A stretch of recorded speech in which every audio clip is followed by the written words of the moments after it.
好，在填空选择的部分，我们同样提供了练习的范例，在这里同样会出现一篇文章，里面有4个空格，那考生必须要在这4个空格里面，每一个空格有提供4个选项，把选项中最适合的那个词填回空格，让文章变得更完整。所以请大家来看，那我们看第一个文章中写到，有一个人很贪财，看到钱就像命一样。那钱呢，通常都是只有进没有出啊。跟人家借钱的时候就笑眯眯的，人家来讨钱来要债的时候呢，他就怎么样？我们来看他的选项：一，抵偿戏是就知道死活了；第二个，就想救是跑给人家追；第三个，渣唔敌装作不知道；第四个，都好没有刚刚好。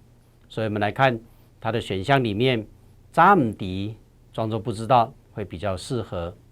那第二题，他的意思是说不知道，但后来呢有一个邻居搬来，但是不知道他的过往，就把钱借给他讲好3个月要怎么样。我们来看他的选项：一，宾头宾利是他的意思就是把连本带利。那我们来看他第二个空格，他们是讲好说3个月要怎么样还清。那我们来看选项里面第一个宾头宾利，他的意思就是说你要还本金或者还利息。第二个连头宾利是连本带利。第三个本本利利在这里是没什么意思第四个锵锵利利就是干干净净。那我想大家看一下选项之后，选择2会比较符合题意。那第三个呢他说到时候怎么样吃不久吃唔久嘞怎么样吃不久呢我们来看第3题的选项。第一个干怕也许第二个畏惊就是害怕会怕。第三个干操对吗第四个微信会相信。那我们来看题目的内容呢，它可能是讲说干怕是唔久嘞，也就是说他猜测自己可能不久于人世。所以我们接下来看第4个空格，怎么样不梦去嘎西菜，就是他是怎么样做梦呢？梦见自己死掉。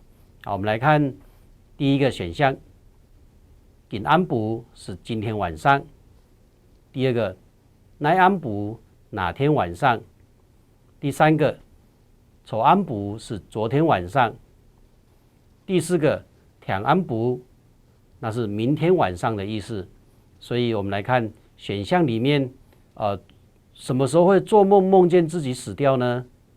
大概就是只有昨天晚上会比较符合文章的意思，因为今天都还没睡也不会做梦，所以唯一符合文章的完整性的就只有选项3，所以我们选择了第3个选项。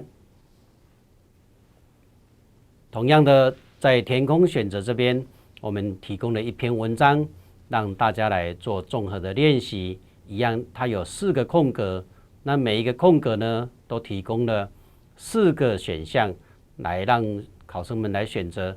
考生们必须要依照文章的内容以及完整性，它的题目的意思来选择最适当的那个选项来当做答案。在这里提供的文章，请考生们仔细的阅读，在时间内选出正确的答案来做我们的选项。请大家自行练习作答。那也预祝各位有一个美好的成绩，考试顺利。